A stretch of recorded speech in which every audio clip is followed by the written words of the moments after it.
think, man, the greatest stuff I'm seeing is stuff I'm not even photographing, because I was doing real kind of intellectual modern art kind of photography, and when I had to talk about what it meant, it was like, doesn't mean anything, it's just supposed to look good.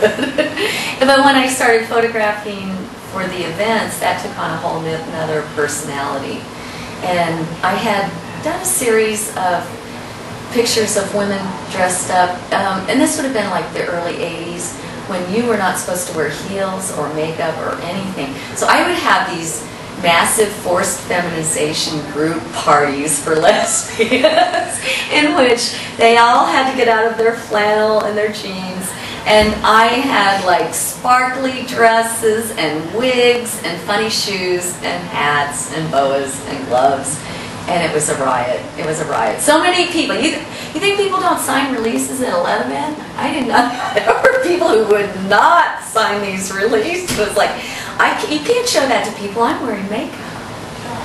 Really? Because that's how lesbianism was. And these were even women who dated men too.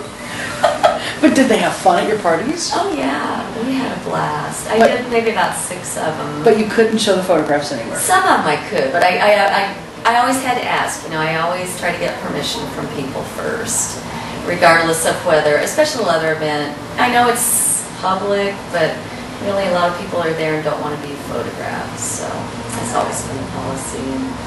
And once in a while people say no. Well, I'm sorry I wasn't at one of those parties, though. That sounds like a lot of fun. They were good. They were good. When I look at the official photograph, let me say that correctly, of the International Ms. Leather, you always seem to be able to catch their personality with the setting you're in.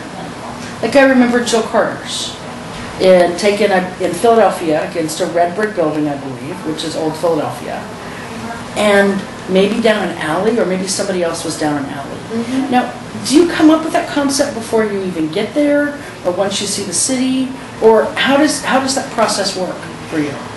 In that case, because I've never been there before, a lot of times I'll get to an area, and if I know I'm going to be shooting people, I'll look around for an older wall or brick wall. Sometimes it's just, once I get there, I start looking around for places. I don't want the background to overpower the person in the foreground, but, and then some of them, like Judy's, which she adores that picture, and she always says that's the one of her, as IMsL, and, it was at the '87 March on Washington. And just having all those people in the background, I think really adds to the whole flavor of just being in the middle of it. I like to have the backgrounds kind of mean something when possible, but if I have to just find a plain wall, sometimes that's just as good too. You did a lot of photography in Omaha, obviously. Because Yeah. Amy Marie did IMsL in Omaha for quite a few years. 7 years. 7 years. But you seem to, the pictures don't seem to look the same. Well, thank you. Which is wonderful. And so, did you scope out Omaha? Did you have ideas? Well, we had to stay pretty close to the hotel, and there was a while where I thought I had just overused the alley way too much, but it had good loading zone, good signage, good roughness, and I would just try to pick a different part and have something different in the background.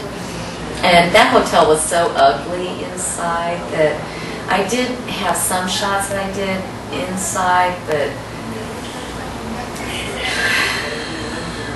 it so was funny. Ugly. That's so funny.